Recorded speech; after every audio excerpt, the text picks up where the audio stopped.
At his final concert last Monday, I want to thank you for 40 years of a really great time. Tom Petty grateful for a career spanning 4 decades.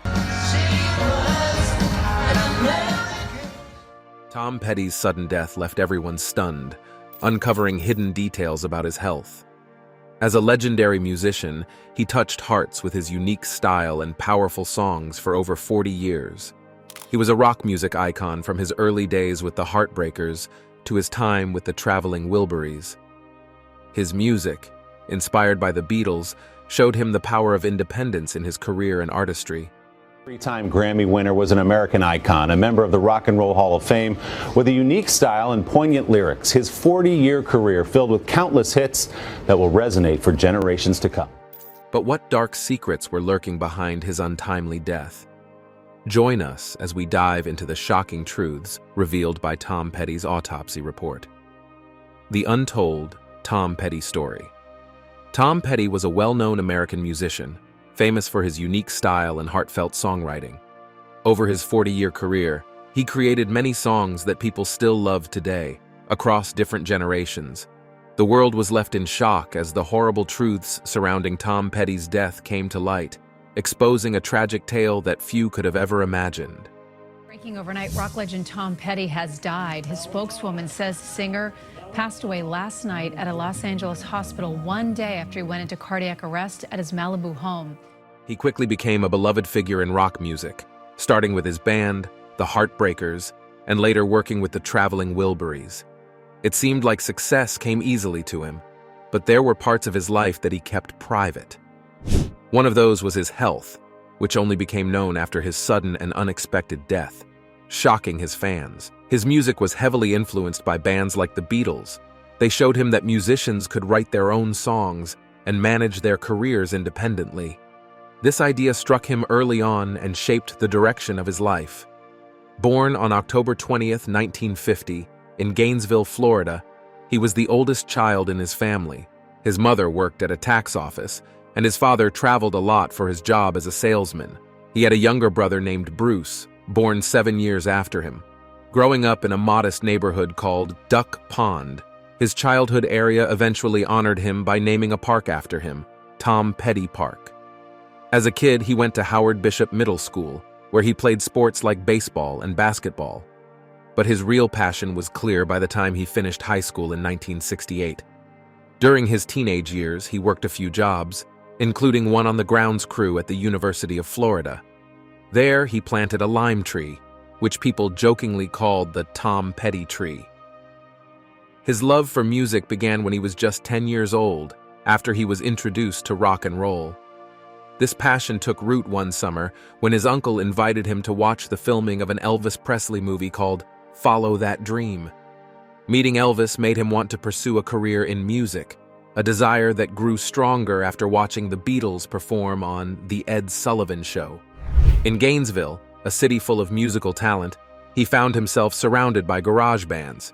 He was inspired by the Rolling Stones, realizing that anyone, even regular people, could become rock stars. His early music journey included playing with Don Felder, who would later join the Eagles. Felder claimed to have taught him guitar, though he remembered learning piano from Felder instead. His first band, the Epics, eventually turned into Mudcrutch, which included future Heartbreakers Mike Campbell and Benmont Tench. Though they were popular locally, they never gained national attention, and the band eventually broke up. But this wasn't the end for him. He decided to try a solo career, while Tench amusingly attempted to start his own band.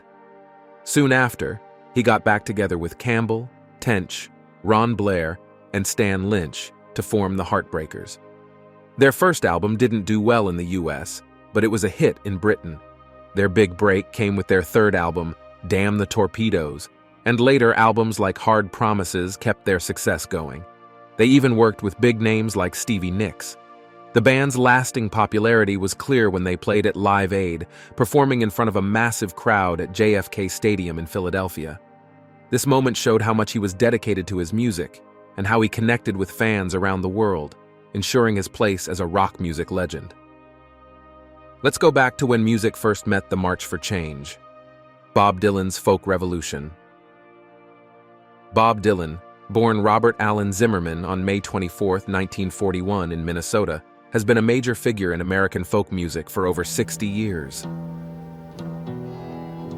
This is called Hey, Mr. Tambourine Man. In the 1960s, his music became closely tied to the civil rights and anti-war movements, with songs like The Times They Are A-Changin', reflecting the mood of the time. His album, The Freewheelin' Bob Dylan, included influential songs like Blowin' in the Wind.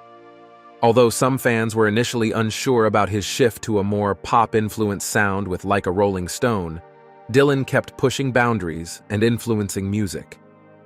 After a motorcycle accident in 1966, Dylan's work with the band on the Basement Tapes and albums like John Wesley Harding and Nashville Skyline showed his evolving style. In the late 1970s, he explored born-again Christianity, which influenced his music for a while before he returned to rock in the 1980s.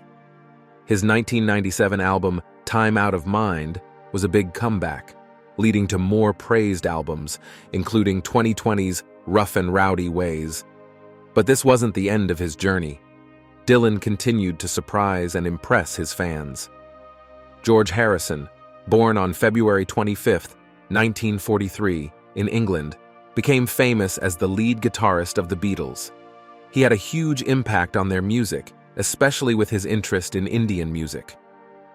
Although John Lennon and Paul McCartney were the main songwriters, Harrison's songs like Taxman and Here Comes the Sun became iconic. His love for Indian classical music and the early rock influences from artists like Carl Perkins and Chuck Berry played a big part in the Beatles' move towards folk rock. Jeff Lynne, born on December 30, 1947 in Birmingham, founded the Electric Light Orchestra in 1970, achieving immense popularity. After ELO disbanded in 1986, Lynn's impact persisted as he helped form the Traveling Wilburys and later revived ELO in 2014. His achievements include inductions on both the Birmingham Walk of Stars and the Hollywood Walk of Fame, as well as into the Rock and Roll Hall of Fame in 2017, and receiving an OBE in 2020. Roy Orbison, a Texan singer known for his powerful ballads, became a music icon in the 1960s. His involvement in the Traveling Wilburys during the 1980s reinvigorated his career. Orbison's death in 1988 at 52 was a significant loss, but his legacy endures through his music and posthumous honors. The playful name Traveling Wilburys originated from Harrison and Lynn's jokes during their Cloud 9 sessions, inviting Bob Dylan and Orbison to join their band. The group's debut album, Traveling Wilburys Vol. 1, was a success, featuring catchy tunes that revived the careers of its members during a time dominated by hip-hop and synthesized pop.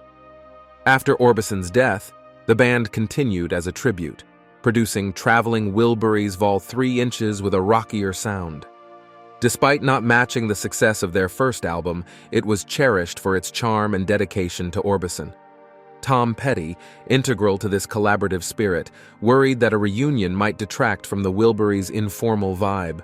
His solo efforts, including Full Moon Fever and later albums, featured contributions from many friends and maintained his popularity.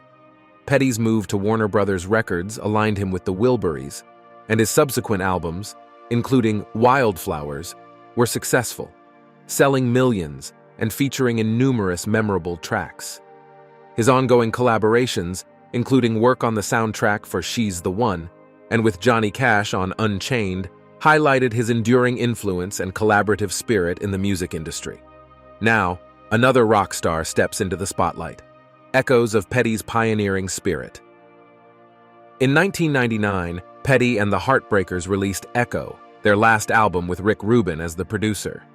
The album reached number 10 on the US charts and featured songs like Room at the Top and Free Girl Now. After the September 11th attacks, the band performed at the America, a Tribute to Heroes benefit concert, showing support for unity and strength. In 2002, Petty released The Last DJ, an album that took aim at the music industry. Inspired by LA radio presenter Jim Ladd, the album expressed Petty's frustrations with how radio DJs had lost control over their playlists.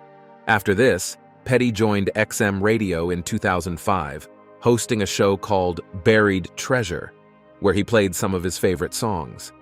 But this wasn't the end of his influence. In 2006, celebrating their 30th anniversary, Petty and the Heartbreakers headlined the Bonnaroo Music and Arts Festival, sharing the stage with artists like Stevie Nicks and Pearl Jam. That same year, Petty released another solo album, Highway Companion, which quickly climbed the charts. In 2008, Petty continued to make an impact with the release of Mudcrutch, a project that brought him back together with his early bandmates to revive their first band. They released an album with 14 new songs and toured California. That year, they also contributed to a Fats Domino tribute album, helping New Orleans musicians and the community recover after Hurricane Katrina.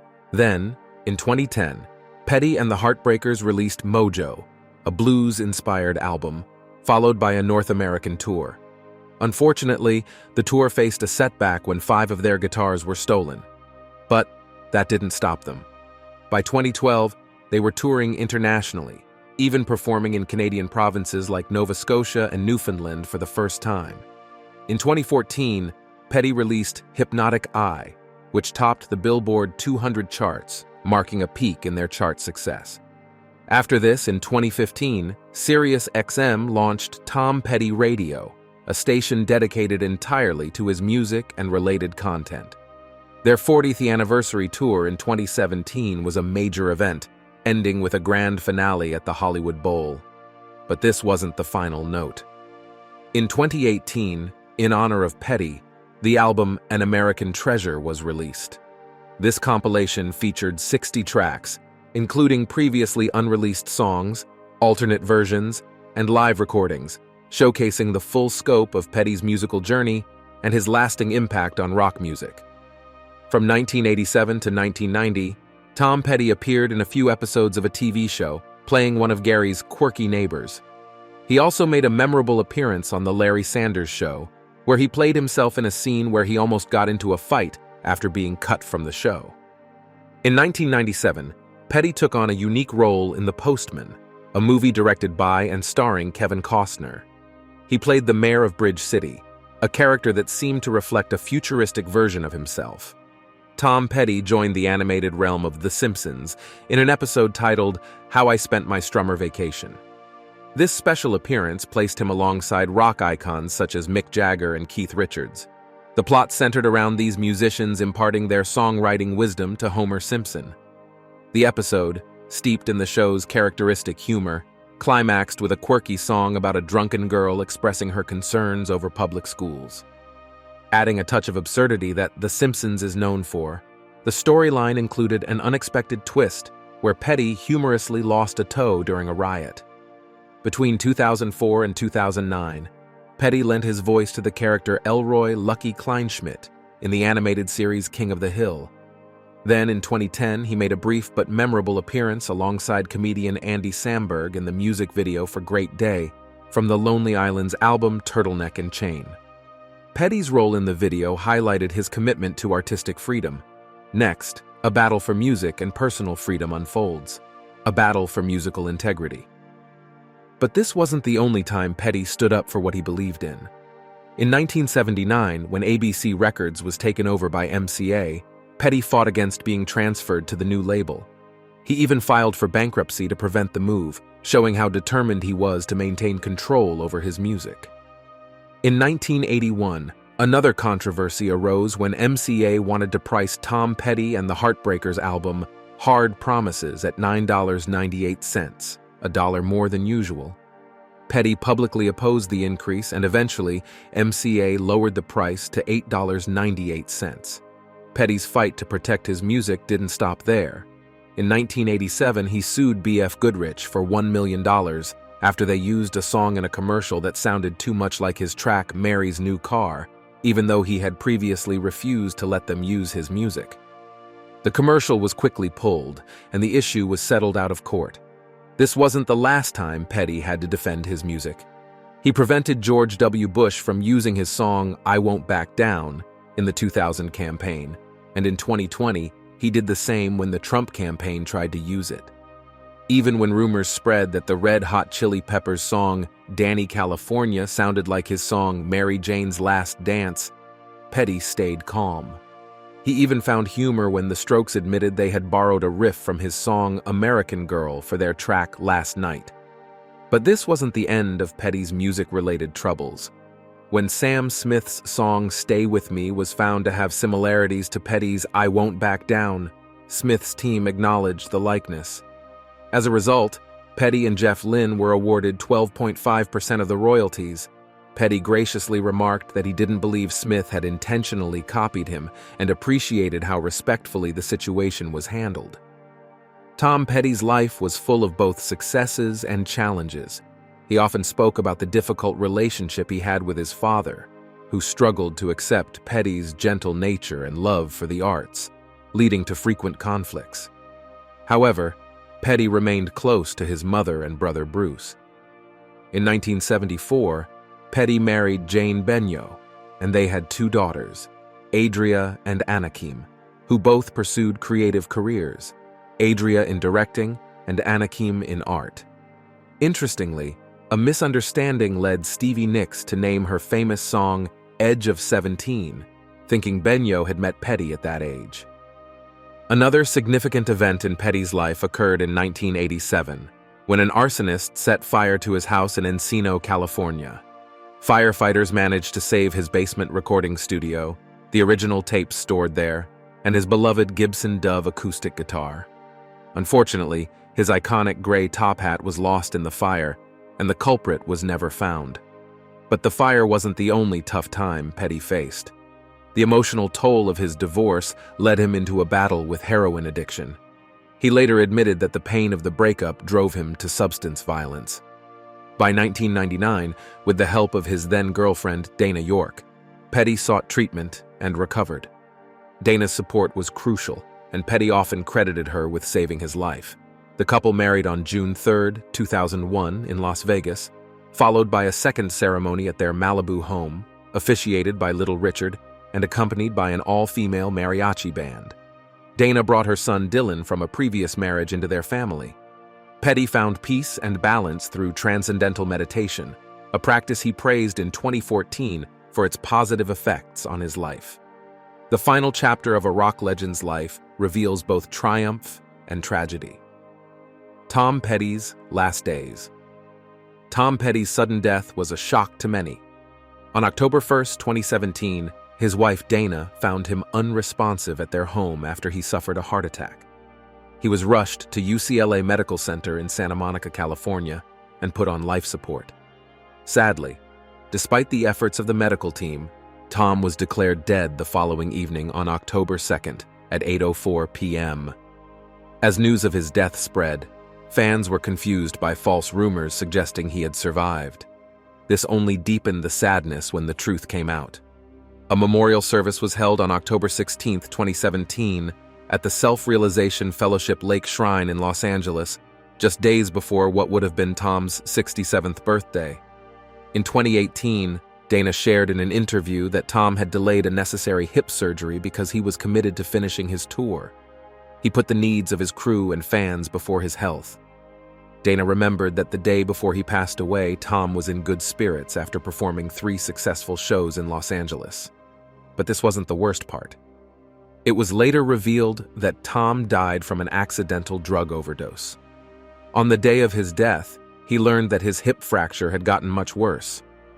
The autopsy, shared by his wife and daughter on his Facebook page, showed that Tom had several prescription drugs in his system, including powerful painkillers like fentanyl and oxycodone. These same drugs had also contributed to the death of another music legend, Prince, in 2016.